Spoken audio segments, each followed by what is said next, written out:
Assalamualaikum warahmatullahi wabarakatuh. Kami dari kelompok 3 akan mempresentasikan tugas proyek yang berjudul Alat Pemanas Air Sederhana, yang mana ada anggota kelompok kami, ada bertiga orang, yaitu yang pertama Aisyah Rehan Fadila dengan NIM 210333055, Andani Intan Ridha Ilahi dengan NIM 2103356, dan Zikra Mulyadi Putri dengan NIM 2103339.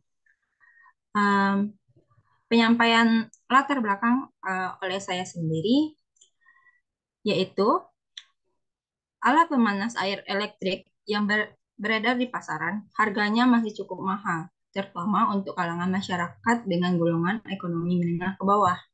Untuk itu, perlu dilakukan sebuah inovasi melalui perancangan alat pemanas air omik sederhana dengan menggunakan bahan dasar berupa sendok makan. Prinsip kerja alat ini menggunakan hukum Ohm dengan bahan-bahan yang murah dan mudah diperoleh serta cara pemakaian dan perawatan yang mudah. Prinsip dasar yang digunakan yaitu menerapkan kontak antara bahan pangan dengan dua elektroda yang memiliki beda potensial atau beda tegangan. Dan untuk menghasilkan panas, bahan pangan harus memiliki produktivitas listrik. Arus yang digunakan alat ini berupa arus bolak-balik atau arus AC. Selanjutnya yaitu pembahasan, di mana dalam pembahasan ini uh, ada terkait tentang materinya, yaitu alat pemanas air yang mengandalkan energi listrik untuk menghasilkan panas memiliki prinsip dasar sama seperti setrika listrik, hair dryer, dan alat listrik lainnya yang menghasilkan panas. Alat pemanas air ohmik ini bekerja menggunakan prinsip hukum Ohm, sehingga dapat juga dikatakan metode ohmik. Selanjutnya masuk kepada kajian teori, di mana termodinamika merupakan bagian dari cabang fisika yang namanya termofisika atau termofisik. Termodinamika adalah ilmu yang mempelajari hubungan antara energi dan kerja dari suatu sistem. Secara umum, termodinamika dapat dimanfaatkan untuk yang pertama, menjelaskan kerja beberapa sistem termodinamis, menjelaskan mengapa suatu sistem termodinamis tidak bekerja sesuai yang diharapkan.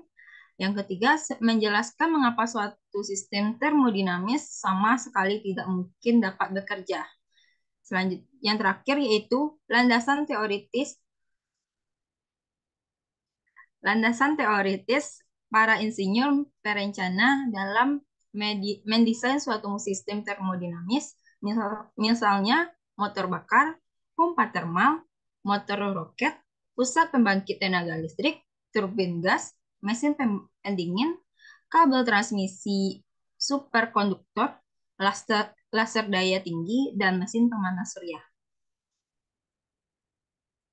Kajian teori selanjutnya yaitu pertama, energi dalam ilmu fisika dapat digolongkan menjadi beberapa macam, yaitu ada energi potensial, energi kinetik, energi minyak bumi, energi batu bara, energi panas, energi air, energi listrik, energi matahari, dan energi kimia.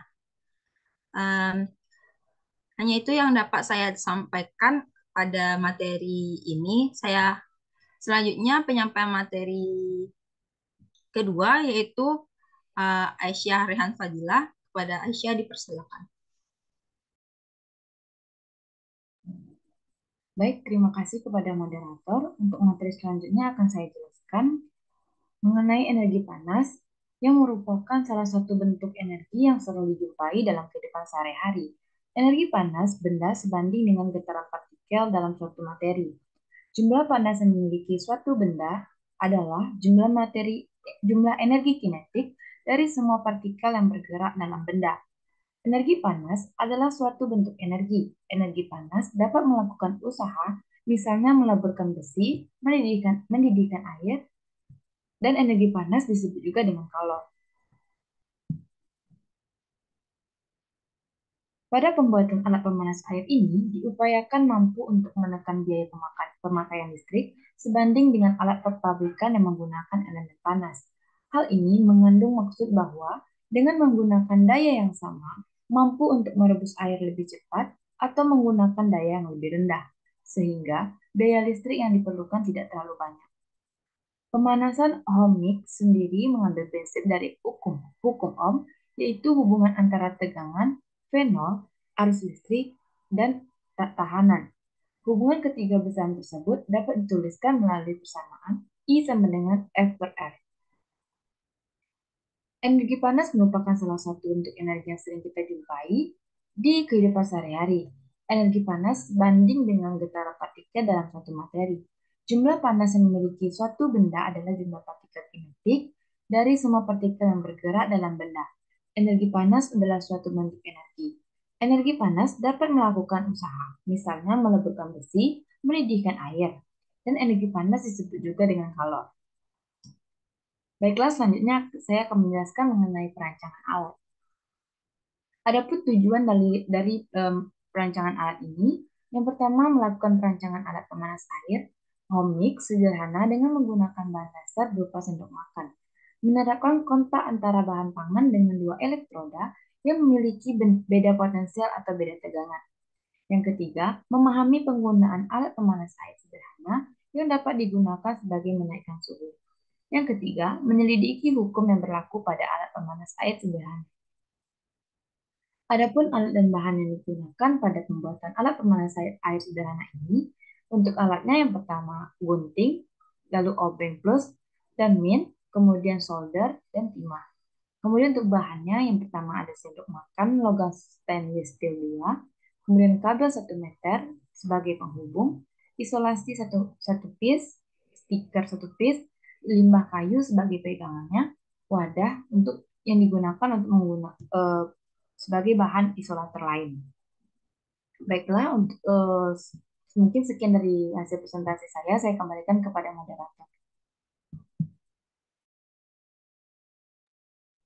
Baik, terima kasih kepada Aisyah yang telah memaparkan materi sebelumnya. Selanjutnya, materi terkait prosedur perancangan yang akan disampaikan oleh Andani Intan Rida Ilahi. Kepada Andani Intan, dipersilakan.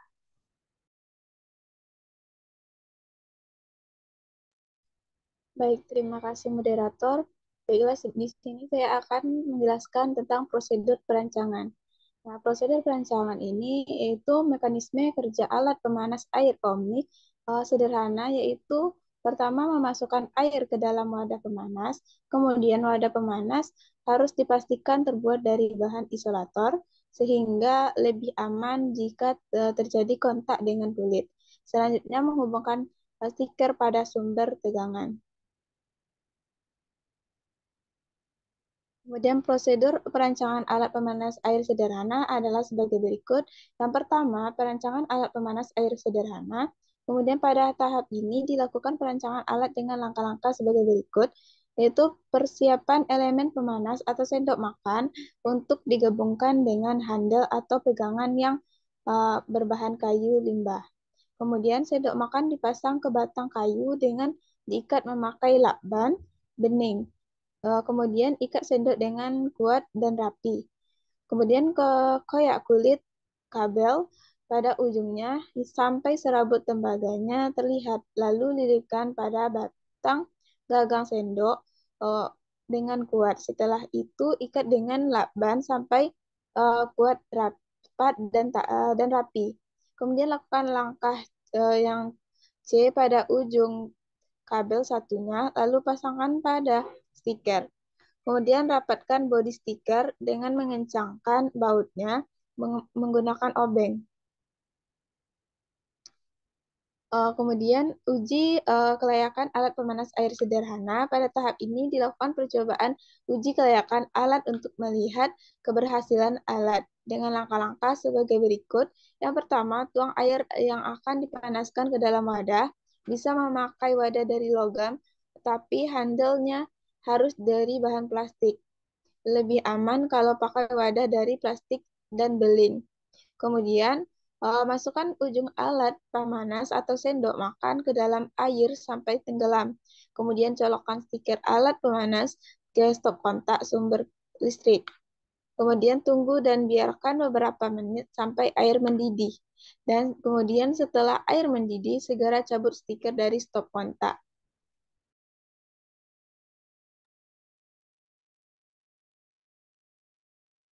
Kemudian berikut contoh gambar dari alat yang kami buat, di mana alat pemanas dihubungkan dengan dua buah multimeter masing-masing untuk mengetahui besarnya arus dan tegangan.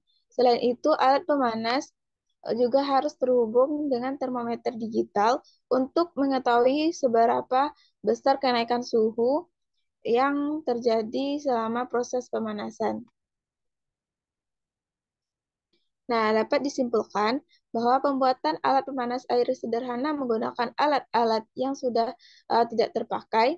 Beberapa bahan tambahan menggunakan bahan dengan harga yang sangat terjangkau oleh masyarakat.